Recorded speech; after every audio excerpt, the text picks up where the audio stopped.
The abdominal aorta and the inferior vena cava. अच्छा, इसमें सिर्फ और सिर्फ आपको एक तो एब्डोमिनल एओर्टा की ब्रांचेस आनी चाहिए और जो आपकी 3 मेजर ब्रांचेस हैं ना, उनका पता होना चाहिए कि वो किस लेवल से निकल रही हैं।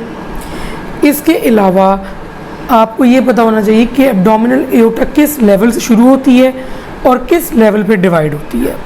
ठीक है, सबसे पहली चीज़ तो ये है कि एब्डोमिनल एओर्टा आ रही होती है from the diaphragm, aortic opening से आ रही होती है फ्रॉम T12। तो T12 से एब्डोमिनल एओर्टा शुरू होती है। ठीक है, फिर जहाँ पे ये बाइफरकेट करती है वो लेवल होता है आपका L4। ये 2 लेवल बहुत इंपॉर्टेंट है। इसके अलावा जो पूछा जाता है वो ये है कि इसकी जो 3 मेजर ब्रांचेस हैं आगे की तरफ, वो है सीलियक ट्रंक, ठीक है, superior mesenteric artery, inferior mesenteric artery. Coeliac trunk आ रही होती है फ्रॉम T12, सुपीरियर मेसेंटेरिक आती है फ्रॉम L1 और इंफीरियर मेसेंटेरिक आती है फ्रॉम L3। ठीक है, ये आपको याद ही करना पड़ेगा, T12, L1, L3। इसके अलावा ये 3 मेजर हो गई, ये फिर डिवाइड करती है at the level of L4 into right common iliac and left common iliac, जो कि फिर आगे डिवाइड कर जाती है further into internal iliac and external iliac, internal iliac and external iliac.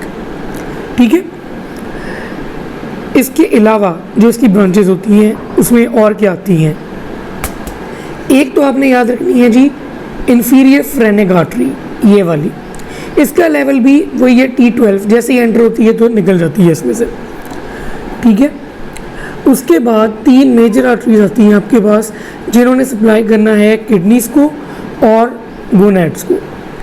एक आती है आपके पास एड्रीनल या सुप्रारीनल, एक आ जाती है रीनल और एक आ जाती है गोनेडल। तो ये थी आपकी major branches of the aorta. इसके साथ साथ ये कुछ पेयर्ड ब्रांचेस भी देती है पोस्टरोलेटरली। एक तो इंफीरियर फ्रेनिक मैंने आपको बता दिया जो T12 से निकल रही है। इसके अलावा एक ये देती है, 4 ब्रांचेस देती है लंबर, 4 लंबर ब्रांचेस जो आपने जहन में रखनी है। दोबारा से celiac trunk, superior mesenteric artery, inferior mesenteric artery, ये 3 इकट्ठी याद रख लेनी है। Supra renal, renal and gonadal, ये 3 इकट्ठी याद रख लेनी है। फ्रेनिक और 4 लंबर इकट्ठी याद रख लेनी है। लेवल्स कैसे याद रखनी है, इन तीनों के T12, L1, L3, celiac trunk का T12, सुपीरियर मेसेंटेरिक का L1, इंफीरियर मेसेंटेरिक का L3। जैसे ही एंटर हुई साथ इंफीरियर फ्रेनिक भी दे दी, शुरू हो रही है T12 से, बाइफरकेट हो रही है L4 पे। अब चलते हैं आगे towards inferior vena cava. Inferior vena cava में भी जो सिंपल चीज़ आपने याद रखनी है वो सिर्फ और सिर्फ ये है, सबसे इम्पॉर्टेंट, कि ये बेसिकली बन रही होती है, ये जहाँ पे बन रही है ये लेवल है at the level of L5, जहाँ पे आपकी जो दोनों कॉमन आइलियक्स हैं वो मिलके बना रही हैं इंफीरियर वेना केवा। और ये ऊपर जहाँ पे एंटर हो रही है इनटू द थोरैक्स, ये जाएगी via the vagal opening in the diaphragm, जो कि बनती है आपकी T8। तो ये होगा, इसका स्पैन है फ्रॉम T8 टू L5 और ये होती है towards the right side of aorta. जैसे मैंने आपको पहले दिखाई है, ये आपकी इंफीरियर वेना केवा थी, ये towards the right side of aorta. ठीक है, इसकी भी जो ट्रिब्यूटरीज हैं वो बिल्कुल वैसे ही है।